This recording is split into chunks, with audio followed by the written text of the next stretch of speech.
An uneasy calm settled over the windswept coast of the Whangaroa Sea in New Zealand. Captain Alexander Berry from Australia and his experienced seafarers stood in a line, sternly facing the group of Maoris opposite them. The tension between both groups was exactly the kind that precedes a clash of wills. The assignment was clear, but very dangerous. Captain Berry had two Maori chiefs in his possession, who were very important to their community. These chieftains were his only hope in one last attempt to free Elizabeth Throsby, a 2-year-old girl who had been captured by the Maoris. Her fate weighed heavily on the captain. Her innocence was being exploited as a protective barrier between the cultures and the ongoing conflict. The Maoris, proud and unyielding, stood as guardians of their land and way of life. To them, the chiefs were not just leaders. They represented identity, history, and existence. Releasing them meant securing that, but at the cost of letting go of the child they held. The crashing waves knew it, and both sides understood that beyond this moment, the outcome would resonate through time. Willpower, strategy, and emotion were all being tested. The scene was a haunting remnant of a brutal manhunt that had unfolded across the rugged landscapes of New Zealand 214 years ago. The echoes of that relentless pursuit, driven by fear and vengeance, lingered in the air, a stark reminder of the violence that once tore through the land. In this moment, the past was not just a memory, it was a palpable presence, shaping the lives and decisions of those who stood at the crossroads of history.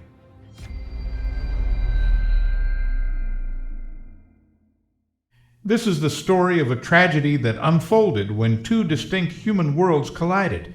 It was a brutal and fateful encounter that took place in 1809, a time when European settlers and the indigenous Maori of New Zealand stood on the brink of a violent clash.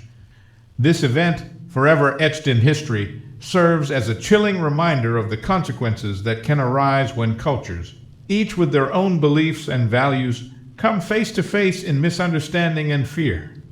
In October 1809, the ship Boyd embarked on its voyage from Sydney Cove, Australia, to New Zealand, carrying approximately 70 souls. Among the passengers were British colonists returning to Britain from the colonies, mingling with 4 Maori individuals who had boarded in their native lands. At the helm was Captain John Thompson, a stern and resolute mariner guiding the ship through treacherous waters. As the Boyd cut through the swells, the stage was set for an impending clash, one that would unravel into a tragedy of epic proportions, forever marking this journey with the dark shadows of history. During this period, a complex web of trade relations existed between the Maori and the English. The Maori, with their rich traditions and resources, engaged in various exchanges with the British settlers. This particular voyage, however, was driven by a specific pursuit, the search for Kori tree logs, prized for their size and quality and found only in New Zealand. The allure of these logs, essential for building and ship construction, brought the Boyd to New Zealand's shores. Among the 4 Maori aboard the Boyd was Tiara, the son of a prominent tribal chief. As the ship made its way through the South Pacific, Tiara's journey took a grim turn. He was accused of a crime committed on board, but the specifics of the accusation remained shrouded in ambiguity. The evidence was scant, and the true nature of his alleged crime was uncertain. Nonetheless, the decision was made. Tiara was convicted in a hurried and harsh trial, subjected to severe punishment. Bound to the ship's capstan, he was left to endure the agony of starvation before being mercilessly flogged. The brutality of his treatment cast a long shadow over the voyage, deepening the sense of impending disaster and illustrating the growing tensions between the ship's crew and their Maori passengers. There are 2 theories about how this crisis unfolded. The first suggests a seemingly trivial yet fateful incident. Some spoons went missing from the ship's galley. The ship's cook, fearful of the captain's notorious intolerance for even the smallest infractions, concocted a story. In a bid to avoid punishment, he falsely accused Tiara of stealing the spoons. This accusation, though based on a minor mishap, ignited a firestorm of mistrust and brutality. The captain, known for his rigid enforcement of discipline, seized upon the accusation, using it to justify harsh and unforgiving treatment of Tiara. The second theory offers a different perspective on the unfolding tragedy. During that era, every passenger was expected to contribute to the ship's daily tasks, regardless of their status. However, it is said that Tiara, being the son of a tribal chief, felt he was above such duties and refused to participate. This perceived arrogance fueled further resentment among the crew and passengers. Whether due to the missing spoons or Tiara's reluctance to work, the outcome was the same. Tiara was subjected to brutal punishment and publicly humiliated. Driven by a burning desire for revenge, Tiara cunningly shifted his approach. He once again befriended Captain John Thompson, skillfully regaining his trust. With a feigned sense of goodwill, Tiara directed the captain's attention to Whangaroa Harbour, claiming that it was the location of the finest Koori trees, just what they needed. The captain, eager to secure the valuable timber, altered the ship's course toward the northern coast of New Zealand. The Boyd finally anchored at Whangaroa, where Tiara, a native of the area, had the chance to reunite with his tribesmen. He revealed to them the harsh treatment he had endured aboard the ship, displaying the brutal marks of his flogging. The punishment he received, while severe by any standard, was considered mild compared to the draconian measures of the time. Under British law, theft of items valued over 5 shillings could warrant the death penalty. Given this backdrop, the British dismissed the incident as a minor transgression, failing to grasp the profound insult and anger it had sown among the Māori. To the Maoris of New Zealand, the treatment of Tiara was not merely a minor grievance, but a profound insult. The son of a chieftain commanded great respect and was not to be disrespected, particularly by outsiders. In Maori culture, such affronts were deeply dishonorable and could not be overlooked. The British, failing to appreciate the gravity of their actions, had underestimated the significance of the insult. The Māori had initially greeted the ship's crew with a seemingly benign offer: follow them, and they would lead them to the finest Koori trees in the region. On the third day, under the pretense of showing the valuable timber, the Māori guided Captain Thompson and 4 others away from the ship. As they followed the Māori towards the Kio River, the distant ship slowly vanished from view. Once they were out of sight of their companions, the ambush was swift and ruthless. The Māori, armed with their traditional weapons, swords and clubs, struck with lethal precision. The men from the Boyd fell victim to the attack. Their lives abruptly ended. The bodies were then carried back to the Māori village, where they were prepared for consumption. In the harsh and complex world of early 19th century New Zealand, cannibalism was a practice embedded in the cultural fabric of certain Maori tribes. For these tribes, such acts were not merely acts of savagery, but were deeply rooted in spiritual and traditional beliefs. It was thought that consuming the flesh of slain enemies allowed them to absorb their strength and bravery. Moreover, in some Maori communities, even the flesh of deceased relatives was consumed as a way to maintain their presence among the living. The act of cannibalism was thus seen as a means to honor the dead and sustain their spirit within the tribe. For the Māori of Whangaroa, this practice was not a shocking anomaly, but a customary part of their ritualistic life.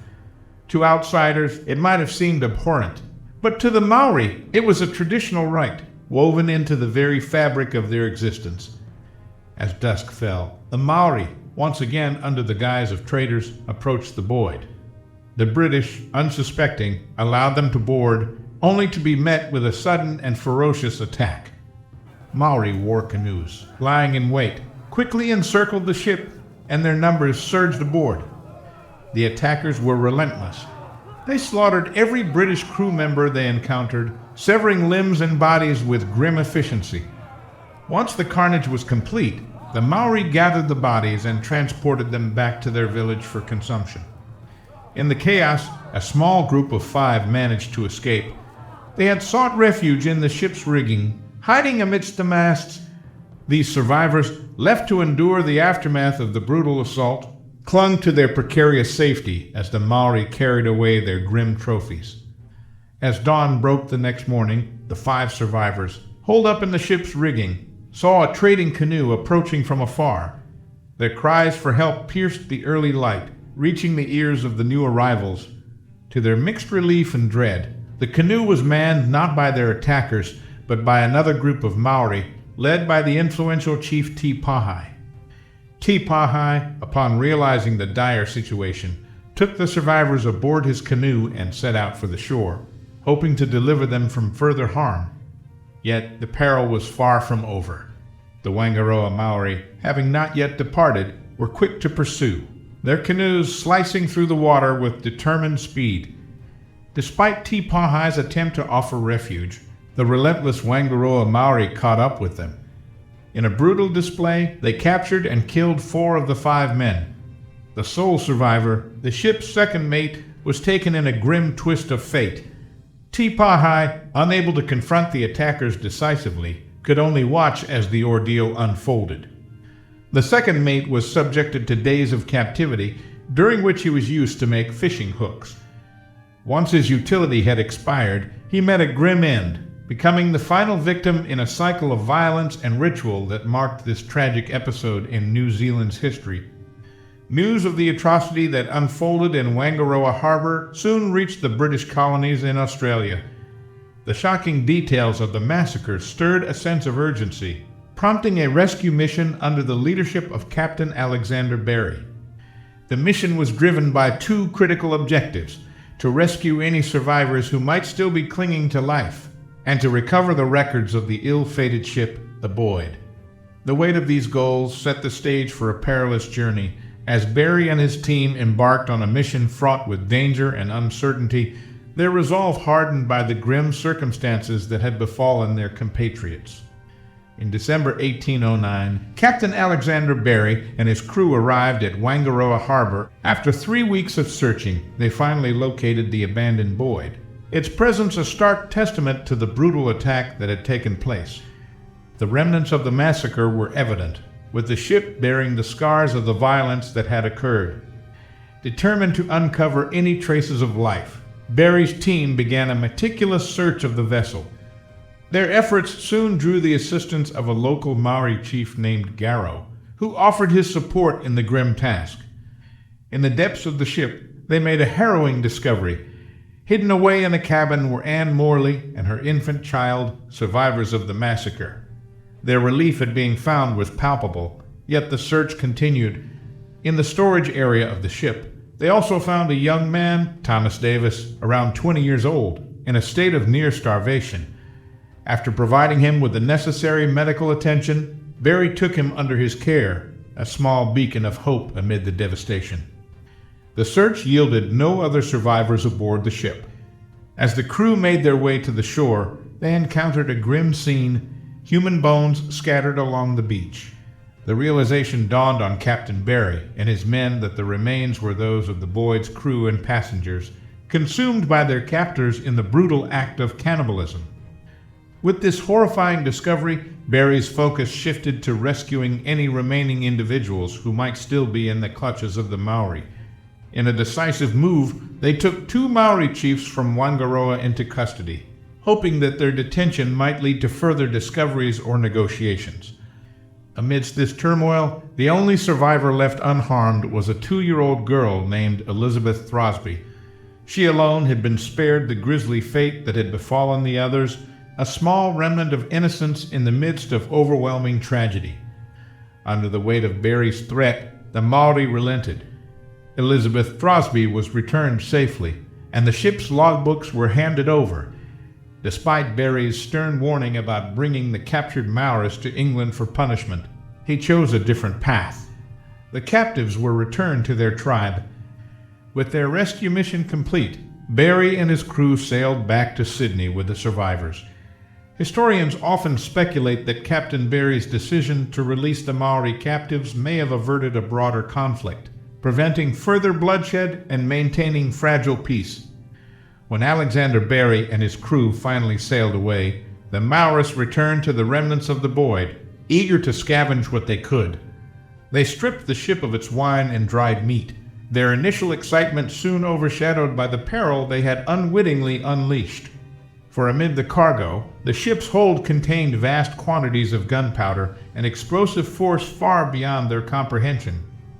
The Maoris, unversed in the volatile nature of this black powder, inadvertently sparked a blaze that quickly spiraled out of control. The fire roared with a fury of its own, culminating in a devastating explosion that killed roughly 10 of their own people. The violent eruption sent shockwaves through the ranks of the Maoris, turning their once triumphant salvage mission into a nightmare. In the aftermath, the Maoris, deeply shaken by the inferno and its grim toll, transformed the site of the Boyd's destruction into a sacred place. They revered the charred remains and the scorched earth, marking it as a hallowed ground, a somber reminder of the unforeseen and terrible consequences of their ill-fated foray. The massacre aboard the Boyd sparked an intense, simmering rage among the British settlers in Australia. Their hatred for the Maoris solidified into a fervent desire for retribution. In 1810, 5 ships embarked on a punitive mission targeting the Maoris, but the retaliation intended for the Whangaroa misfired tragically. Instead of attacking their intended targets, these ships assaulted the tribe of Ngāti Pou, who had been hiding 5 escapees from the Boyd massacre. The onslaught was brutal and unexpected, resulting in the deaths of approximately 60 Maoris. The sheer scale of the violence shocked the Māori communities, throwing them into turmoil. Ngāti Pou, though only lightly injured in the raid, quickly grasped the true nature of the attack. He understood that the vengeance was not for the Boyd incident, but a broader campaign against his people. Fueled by anger and a sense of injustice, Ngāti Pou rallied the survivors and prepared for war against the Whangaroa. Tragically, Ngāti Pou's quest for justice was cut short. He succumbed to his injuries from the attack, leaving his people to grapple with the aftermath of a conflict that had spiraled into devastating retribution. News of the Boyd massacre traveled swiftly across Europe, igniting a wave of fear and dread. As the story spread, a grim notice began to appear. "Beware the shores of New Zealand, for cannibals may feast upon you." This ominous warning had a profound effect. Over the next 3 years, ship traffic to New Zealand nearly ceased altogether. The island nation, once a destination of curiosity and exploration, became shrouded in an aura of menace and trepidation. The tales of barbarity and the eerie warnings had created a chilling barrier, deterring all but the most intrepid from venturing into those perilous waters.